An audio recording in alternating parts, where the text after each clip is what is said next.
Bonjour et bienvenue sur Le Nouvel Automobiliste. Aujourd'hui, nous allons vous présenter 3 modèles Peugeot jamais vus auparavant.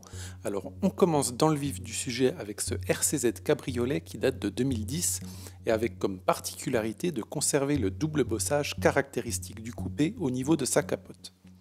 Malheureusement, on ne peut pas dire que le rendu soit extrêmement gracieux, c'est d'ailleurs l'une des raisons évoquées pour expliquer que le projet ne soit pas allé plus loin. Les arches étaient recouvertes de tissu et la capote était dotée d'une partie vitrée. L'arrière dispose d'un coffre différent par rapport au coupé, avec ici un béquet fixe subtilement intégré. L'intérieur, quant à lui, est identique. Avant de passer à la découverte de la 208 qui tombe aussi le haut, n'oubliez pas de vous abonner à notre chaîne si ça n'est pas déjà fait, de liker cette vidéo et d'activer les notifications, c'est super important pour nous. Merci d'avance. Là encore, ce projet de 2012 n'a malheureusement pas abouti à un véhicule de série, mais comme vous pouvez le constater, il en était vraiment proche. Son nom de code interne était A97, A9 pour la famille de 108 et le 7 pour désigner la variante cabriolet. C'était 6 pour les CC. Cette 208 CT, c'est son nom, dispose d'un intérieur rouge spécifique et d'une capote en toile de la même couleur. Plus question de CC comme pour les 206 et 207 qui l'ont précédé.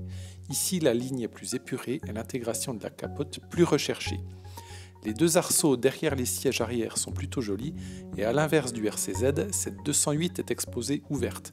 On aimerait donc la découvrir fermée également pour découvrir sa silhouette dont le dessin sur la plaque donne un petit aperçu.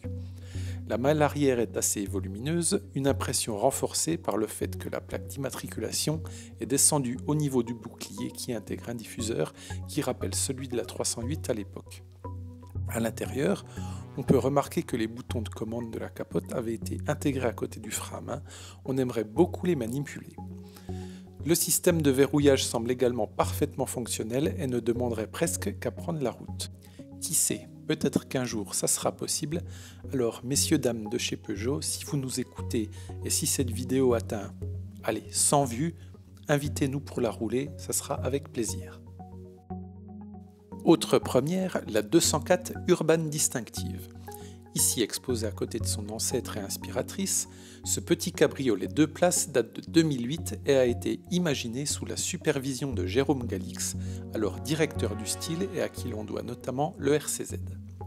Cette réinterprétation néo-rétro de la 204 faisait partie d'un projet de gamme qui comportait ce cabriolet ainsi qu'un break et une berline. Il va sans dire que l'on aimerait beaucoup les découvrir un jour également. Face avant et arrière sont vraiment fortement inspirés de la 204 originelle, comme vous pouvez le constater.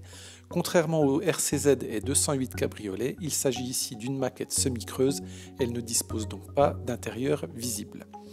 Le profil très symétrique est original et pourrait faire penser au concept 104 Peugeot exposé non loin d'elle. Une fois encore, on aurait beaucoup aimé que ce projet aboutisse, mais les dures lois du marché automobile, des finances et de sa rentabilité non garantie auront eu raison de lui. Finalement, l'appellation distinctive s'est retrouvée chez le cousin Citroën qui créa l'année suivante la ligne DS. Coïncidence troublante, n'est-ce pas ?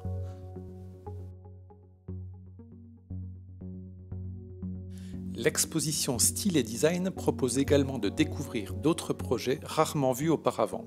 Ici, le projet Z9 de 2002. Il s'agit d'une étude interne de 607 coupés. On reconnaît bien la filiation avec la grande berline Peugeot, mais aucune pièce de carrosserie n'est commune avec elle. Ce coupé de standing dispose néanmoins du même intérieur que la 607, et si là encore le projet n'a pas été plus loin, on pourra remarquer que quelques éléments auront servi d'inspiration au coupé 407 sorti quelques années plus tard. Rarement exposé, on avait pu découvrir ce Z9 pour la première fois en 2009, ici même. Pour l'anecdote, Z9 fut le nom de code de la 607 restylée. Autre rareté, voici Griffe 4, un concept issu des bureaux de style de Pininfarina et datant de 1985. Présenté pour fêter les 30 ans de la collaboration avec Peugeot, il aurait pu incarner un éventuel coupé 405, mais son style un peu trop en décalage avec les réalisations de l'époque aura eu raison de lui. On termine ce petit tour de l'exposition avec un food truck. Datant de 2015, le bistrot du Lion de son petit nom annonçait l'arrivée des travelers et experts de série quelques mois plus tard. Il dispose d'une remorque reprenant la forme et le style de sa partie arrière, qui intègre une belle machine à café et de nombreux rangements. À l'arrière du véhicule en lui-même, une petite cuisine intégrée et fonctionnelle aura permis de servir les clients lors de rares événements où le food truck fut présent.